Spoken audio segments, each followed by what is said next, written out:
we're in relationship, we want to make sure that it's not a dependent relationship where I just can't make it without you. Ideally, you want to be two strong people.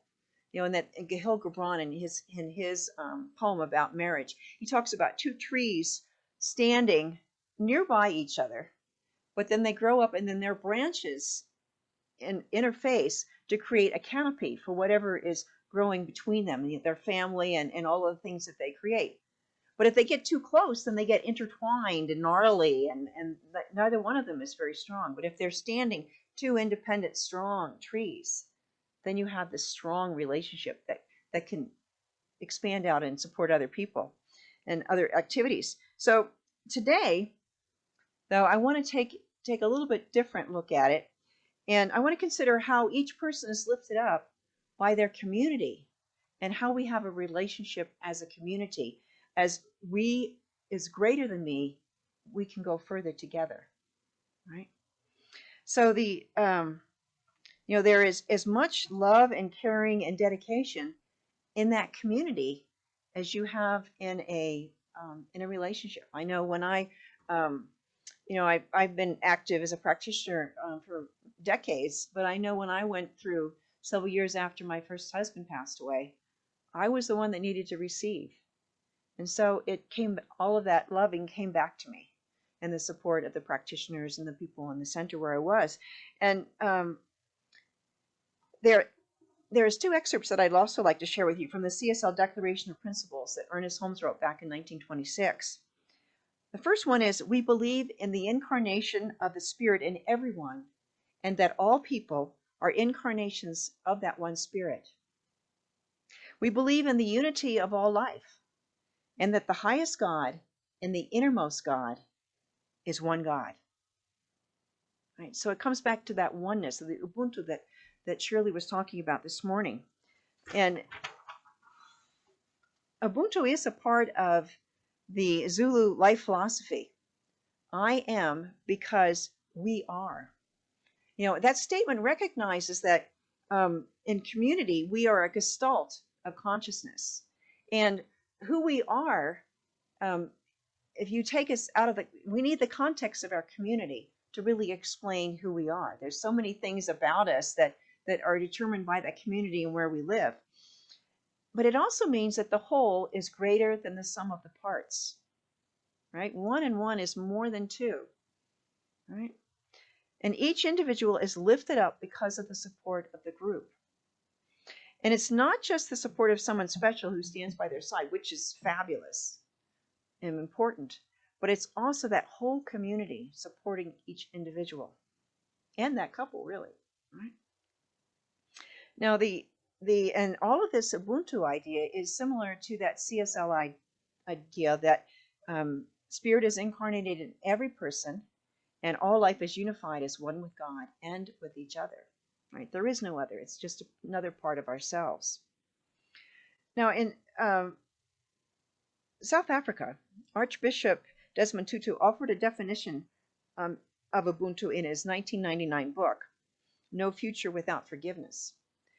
He said, a person with Ubuntu is open and available to others, affirming of others, does not feel threatened that others are able and good, based from a proper self-assurance that comes from knowing that he or she belongs in a greater whole, and is diminished when others are humiliated or diminished, when others are tortured or oppressed.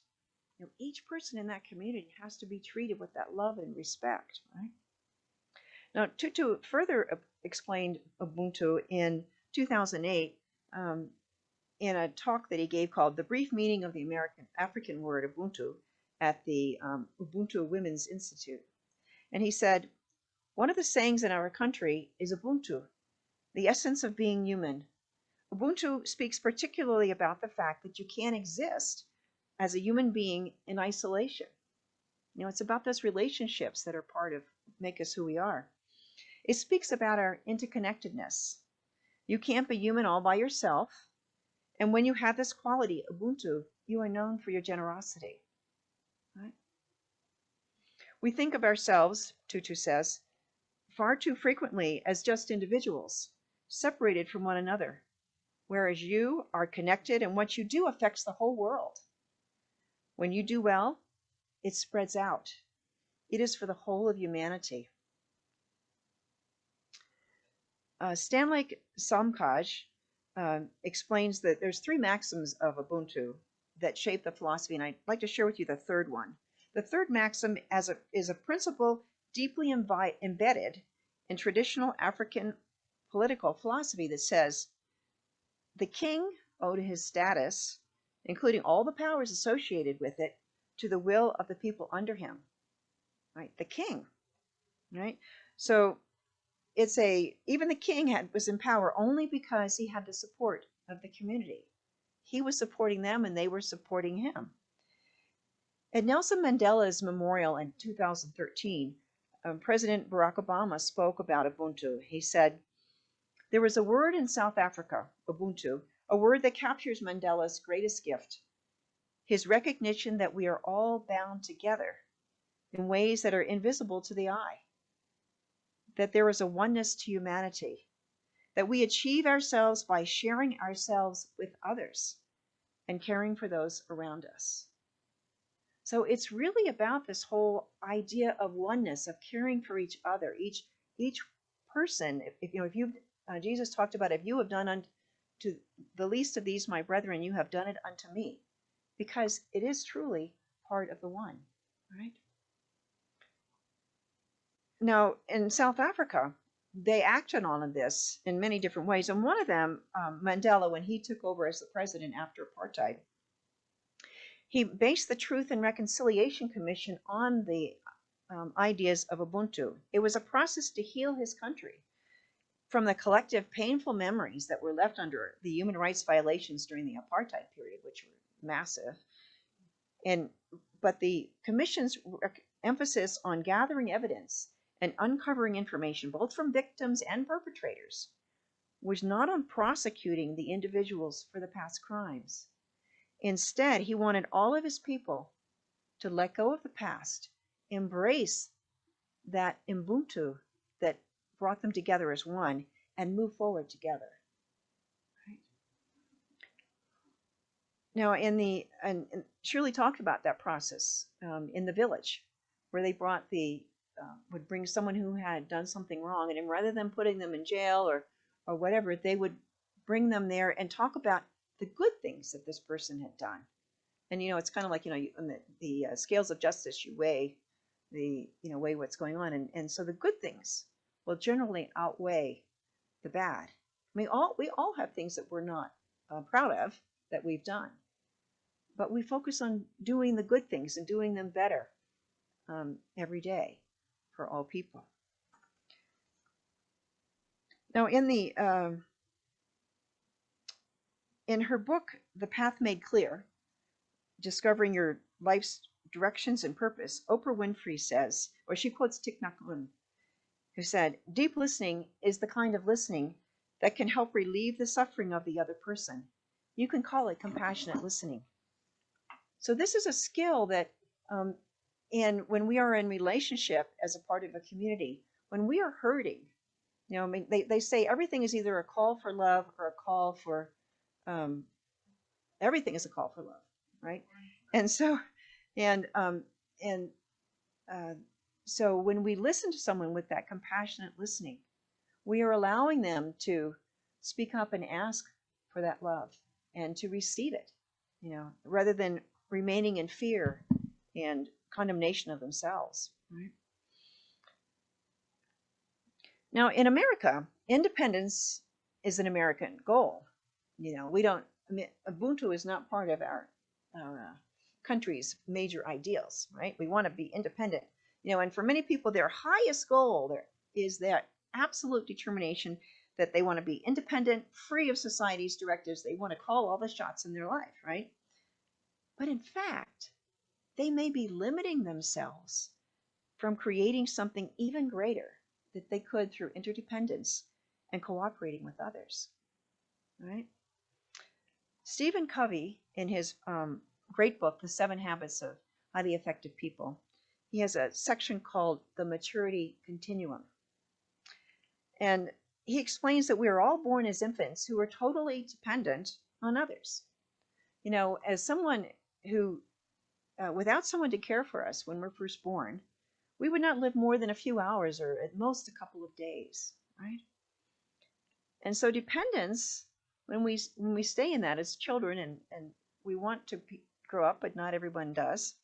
When you're in a dependent state, we say that it's all about you. You take care of me. You do or you don't come through for me. And whatever happens, I blame you for it. Right? It's about you. That victimhood kind of thing, if you want to say. So independence is the next step as we mature. You know, we learn as we grow up to become physically independent, mentally independent, emotionally, and financially independent. Right? This is part of maturing. And this moves us to the mindset of I. Instead of you, it's now I. So in the paradigm of I is I can do it. I by myself. Maybe I am responsible. I am self-reliant. I can choose what I want to do and don't do. Right?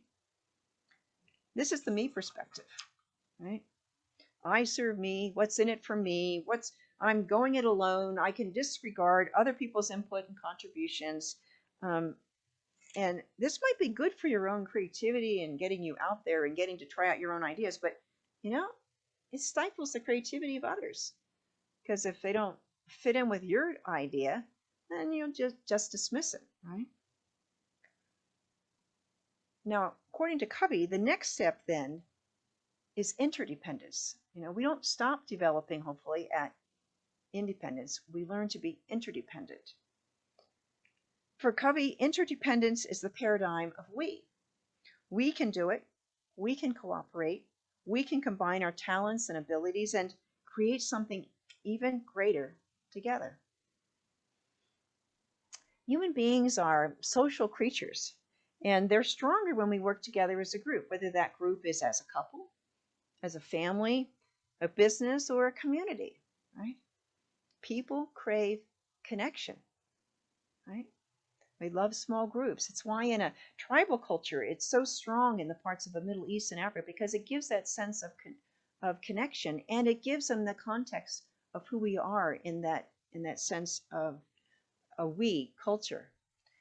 In Eastern culture, success is viewed from the perspective of the community rather than the success of an individual. When you look at China or Japan, they talk about what happens as a community is more important than the individual. Now, sometimes the individual gets lost in that culture.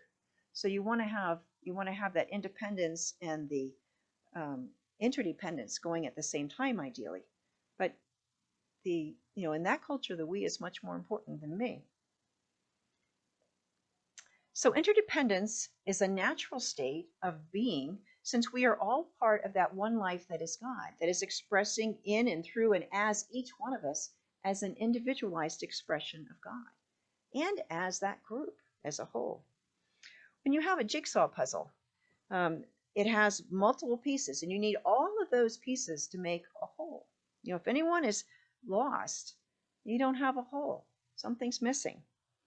When I was a kid, my mother taught us that when you got through with the puzzle or the game or whatever you were playing with, we put every last piece back in the box. I mean, we would hunt under the sofa or under the sofa cushions or whatever we needed to do to find that last piece of puzzle. But then the next time we wanted to put that same puzzle back together, we had all the pieces. Right? It was an act of caring about each piece that kept all of those pieces together, right?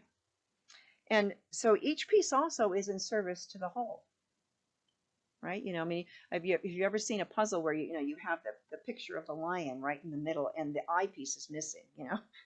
It's something. Each piece is important. So, but it's also each piece by itself is just a fraction of the possibilities, and you could look at that eye piece and have no idea what the rest of the whole picture is about, or even whether it's a lion or a bear or a kitty. It's something. And then the whole idea that the whole is greater than the sum of the parts. all of this being true, it's still important that an independent person must have enough confidence in themselves to choose how to respond to fellow human beings. If we're operating out of fear, then we'll react one way. But if we are confident and we know that God is our source and we are an expression of God, then we can choose to respond with love. We can choose to see the other person as a part of ourselves, as a part of the one. And again, come with compassion and love, regardless of what's going on, right? And in The Flow of Life, a book by Eric Butterworth, he says, in the flow of love, you will tend to see and respond to the divinity in all persons.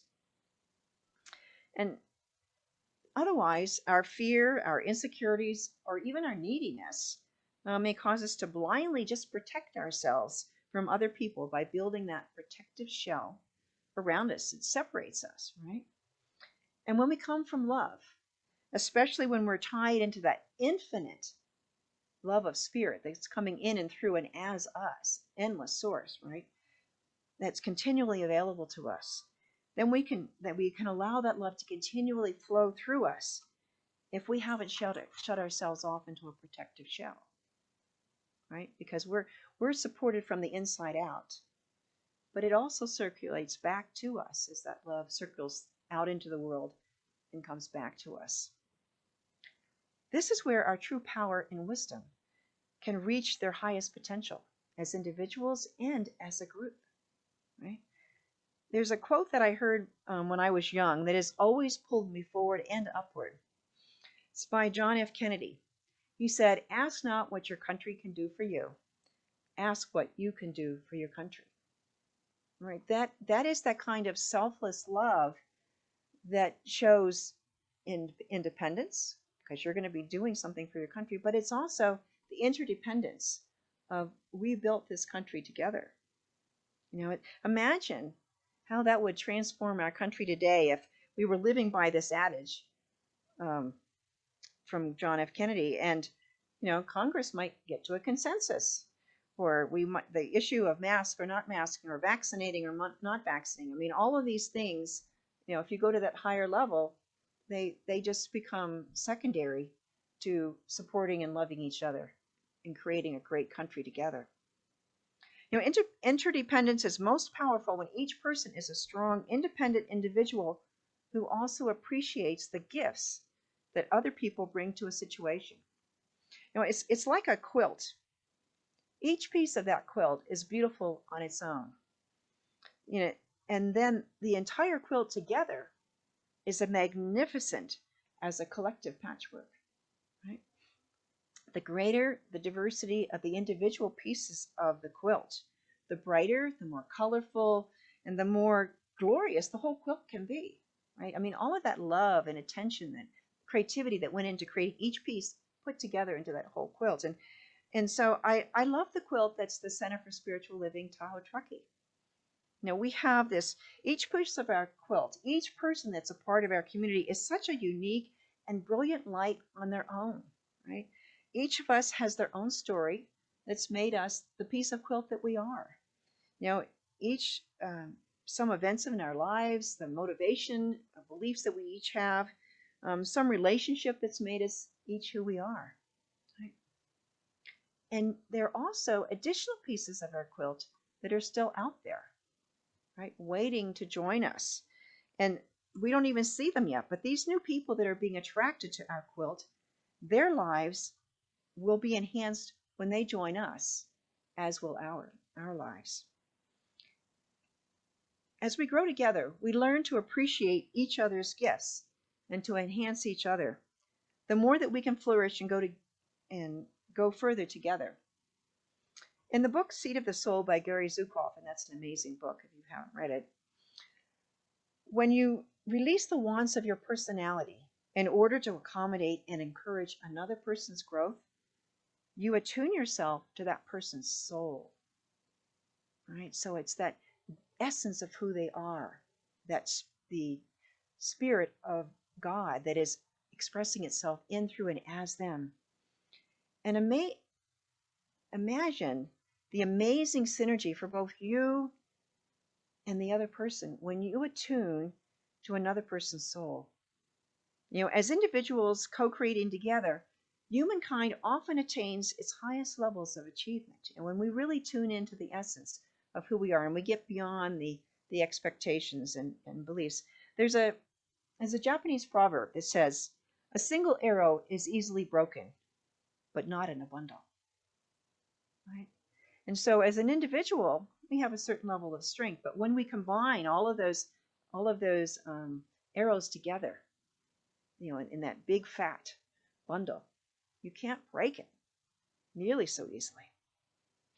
And so all the things that we can accomplish together. Now we have our good to great vision that you can see on our screen. And it's our vision of who we are becoming. It's what came from spirit. I mean, there was a great synergy as we were listening that so many people saw very, very similar things as we put that together. And we can create, and we are co-creating this vision as when we are each a strong, independent person who brings their gifts to join in the interdependence of our center. We're each that individual tree that's bringing our branches together to create something wonderful together, a whole grove of place that protects and supports all of the activities that occur within our center. It's like all those pieces of the quilt coming together so beautifully. It's like the different colors of the rainbow that come together to stretch across the sky after a storm, right? And it also reminds us of God's promise to humankind that it's always there for us. God will never desert us, right? We always have that within and without. A wonderful example that I love is thinking of a symphony orchestra. Each musician, each violinist, each flautist, each trumpeter, each cellist, each oboist, the drummer, each one practices and practices until they have mastered their instrument and the music that they're going to be playing. And when they come together under the guidance of a master conductor, their joint performance elevates the musicians and the audience even higher as the music pours forth with love, with beauty, and with joy. You may not even be a member of that orchestra, but you are a part of that experience. There are people that create this magnificent experience. They are the people the ushers, the ticket sellers, the ticket takers, the AV musicians who manage the sound and the lights, the fundraisers, the people who work in the snack bar, people who vacuum the floors or manage the music library. Each person is a part of this magnificent symphony and that evening's experience. So for the orchestra, as for us and for all people, we are greater than me alone. If you have ever played together in a symphony or rock band, and sung together in a choir, or just sung together in church, you know that amazing power and majesty of the instruments and the voices as they blend together. If we align ourselves individually and collectively with that divine source, the ultimate master conductor, our potential is unlimited. We can go further together. Let's take this to prayer.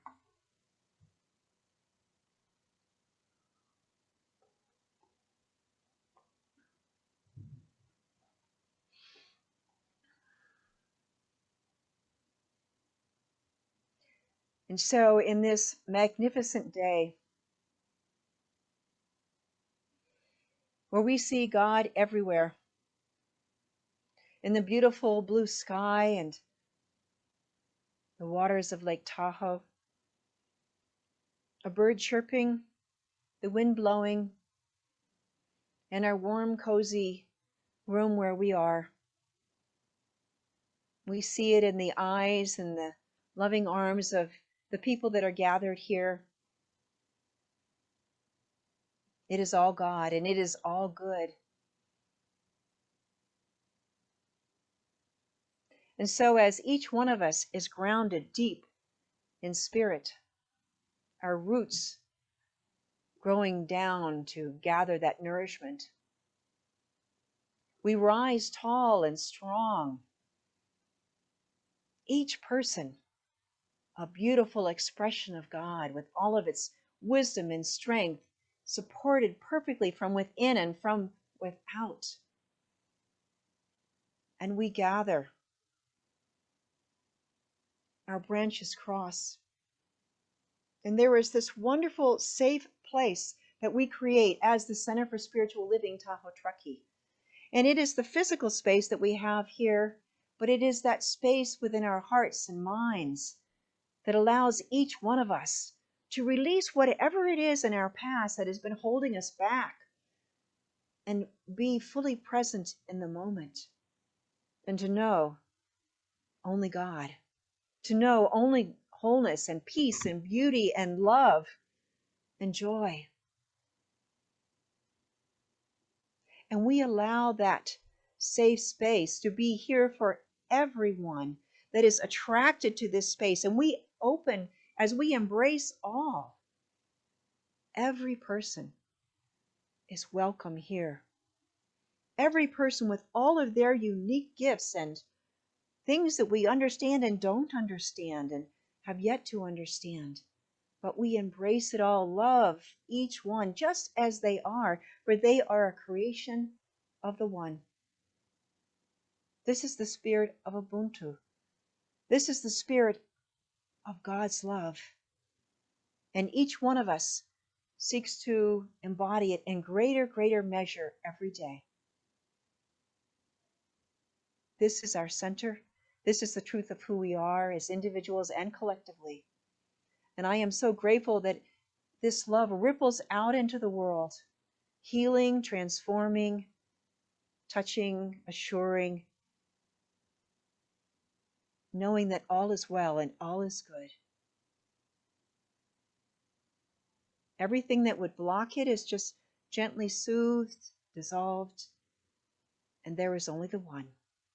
There is only love that circles the world, that fills each heart, that fills each mind, that heals all and lifts us up to something greater yet to be. I thank you, Father, Mother, God, for your loving presence right here in this moment and in all places and in all things. And I release these words knowing that it is already done. I open my heart and my arms wide to receive and to share. Thank you. Thank you, Father, Mother, God. And together we say, and so it is.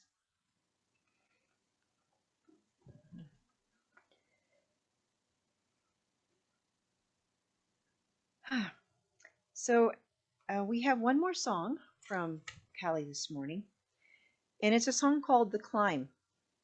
And when you fail, we learn to lift each other up, whether it's in a relationship, or it's in our center here, or it is God lifting us up, each one of us. Callie?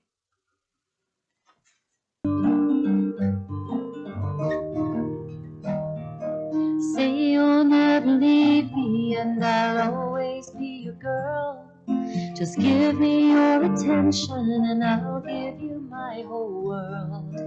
When you fall, I will try my best to catch you. That's all, that's all. So tell me there's a reason for the way that things work out. And every grain of faith is just another laced with doubt. When you fall, we can learn to lift each other. That's all, that's all. And oh, how my walls fall down whenever you come around. Oh, the climb's always harder than the fall. That's all, that's all. I get so tired of this place, but I'm never tired of you. There's always another angle and another point of view. Say you'll stay even when I hit the wall. That's all, that's all. And oh, how my walls fall down whenever you come around. Oh, the climb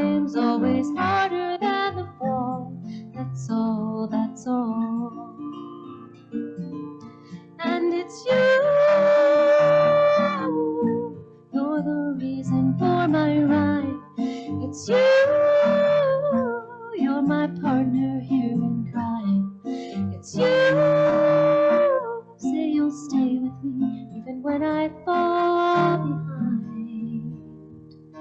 Say you'll never leave me, and I'll always be your girl. Just give me your attention, and I'll give you my whole world. And oh, how my walls fall down whenever you come around. Oh, the climb's always harder than the fall. And how my walls fall down whenever you come around. Oh, the climb's always harder than the fall. That's all, that's all. Oh, the climb's always harder than the fall. That's all, that's all.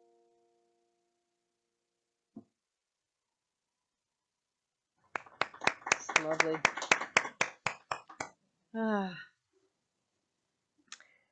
So now is our prosperity time. And so at the Center for Spiritual Living, Tahoe-Truckee, we know that God is our infinite source. And so if you would please hold your offering and repeat after me our prosperity affirmation.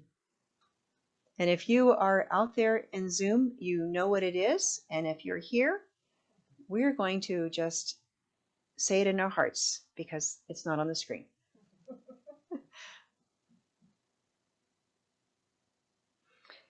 And so your gifts make it possible for me and our center to support you and to create a world that works for everyone.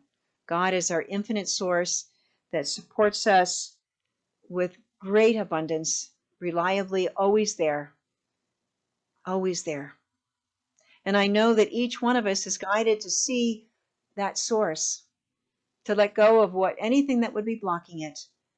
And we are now each blessed, and our gifts bless and multiply this center and each one that is a part of us, and everyone throughout the world is that love, and money is just love energy flowing.